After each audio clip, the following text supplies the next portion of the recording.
Drugstore Heaven is the latest EP from Houses. We are joined by Dexter from the band. Hey, how's it going, man? Welcome back to the Bay Area. Yeah, excited to be here. It's been some time, I think. Right? Yeah, it has actually. I haven't been up here in a couple years. Yeah. It feels really good. Was it with Don Golden, or you were just chilling? Yeah, no, I think I played a Don Golden set with, I think it was opening for Crosses at Slim's. This is probably 2014 though. Wow. It's 5 years ago. Yeah, no kidding. Yeah. So a lot of people that keep up with you are probably like, man, we finally get some new music from this Houses project, right? I mean, I don't know how many were still waiting after like 6 years. Right. There's probably maybe 4 or 5 of those people. So I guess my curiosity is, well, what have you been doing in terms of trying to keep up creatively? Because obviously there are bullet points. Yeah. Oh, he remixed Major Lazer, and he's been writing, and all these collaborations and things like that. Yeah, it makes me sound busier than I was. Those are all like a weekend here, weekend there kind of thing. Yeah. I was doing a lot of songwriting for other people, and then that kind of ate up a couple years. I mean, it's probably not a couple years. It ate up like 1 year, and then I was confused for a year about how to like write songs after that. Because I met so many like talented songwriters, and I learned so much that I didn't know how to apply to my own music, and it just like kind of took me a while to incorporate it. Yeah. And to make it sound like like my own thing and not like what else I was doing. We're Houses. We're from all over the place. We're really happy to be in Whoa. You've been putting out music for almost 10 years now, thereabouts, right? Yeah. And from what I understand with the older musicians, they always say that as time goes on, you try to get back to the music that you grew up listening to. Absolutely. You talked about the bands that you grew up listening to. Rave, I think, was also a big part of your upbringing as well. Yeah. A lot of jungle music and stuff like that, a lot of drum and bass. Yeah. Was the Prodigy a part of that as well? Yeah, I mean, it was like my sort of playlist of songs that I was listening to while I was making the record was that, there's like all like the early Prodigy records were in there, and so it was like I don't know, I'm still kind of processing what's been going on in the last couple of days. Super sad. There's a couple of tracks that really resonated with me. Obviously we'll talk about the radio single Fast Talk and things, but a couple of songs that were like, man, what am I listening to on this EP here? Years starts off with this kind of techno rave thing before it starts to settle down. Yeah. Was that intentional? Was that kind of an accident, or is that Yeah, no, I mean, like, I loved Giorgio Moroder and stuff like that, and so that was sort of like, I've always wanted to do things like that, but I know that I can't write songs that just keep that kind of energy, like, ramping up.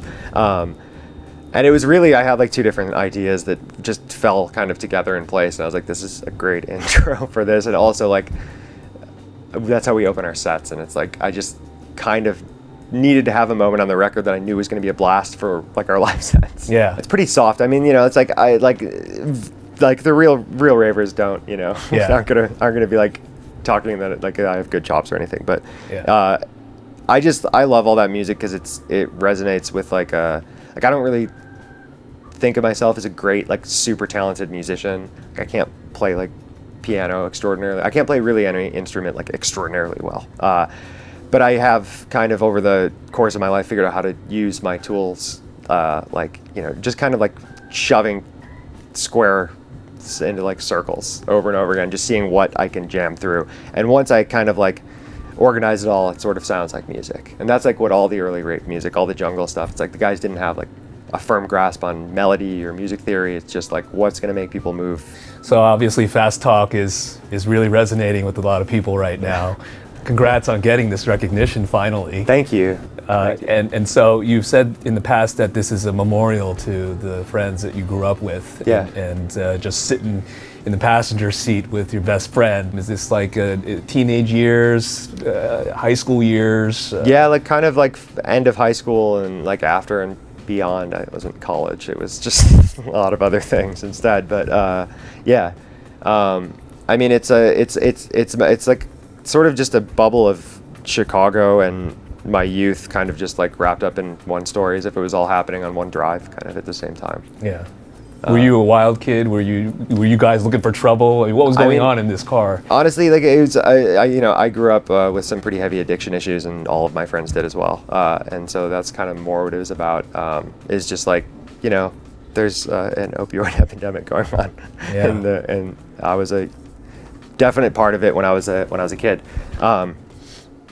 but it's I mean, I think beyond that, it doesn't, it's not really about that so much, because like people do resonate with it who don't have the same experience. I think it's just like, I just always felt like I was totally screwed, like all the time, just like kind of like in a cursed way. Like I didn't think that there was like a way to get out. I didn't think there was like a path for me, and if there was, it was kind of like the button all the way up to here, put on a tie or put on like a blue jumpsuit and go work in a factory until you make enough money to buy a house, kind of thing. So what was the turning point for you in terms of getting into music and then going full force at it? Was there a catalyst that was the motivating factor for you? Yeah, I mean, I got clean when I was like 21, and just like I was in a situation where I was around a lot of other people and stuff like that, and I had some mentors who were musicians, and I was always playing music and stuff like that. But it was sort of like a new chapter where I was actually I was always playing drums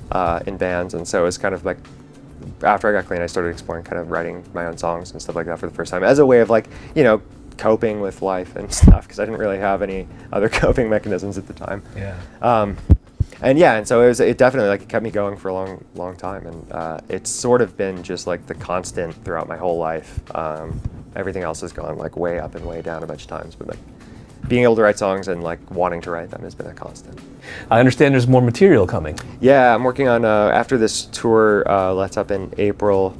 I'm going back in, and I think we'll have a full-length LP before the end of the year. Nice. Yeah. Nice. And consistent in terms of sound and yeah, lyrical content? I'm trying to keep the line of thought going, which is like fun, and it's the first time I've been like motivated to get back and just kind of keep writing in the same sort of like realm that I had been. Usually I'm pretty excited to jump around and change sounds, but this is like, I feel like I just want to do more. Well, we look forward to that, and congratulations on all the recognition and success you're having right now. Thank you so much. Yeah, look forward to the show tonight too. Yeah, thank you. Great to meet you. Great to meet you too. Awesome. It is Dexter from Houses, and you're watching B-Sides On Air.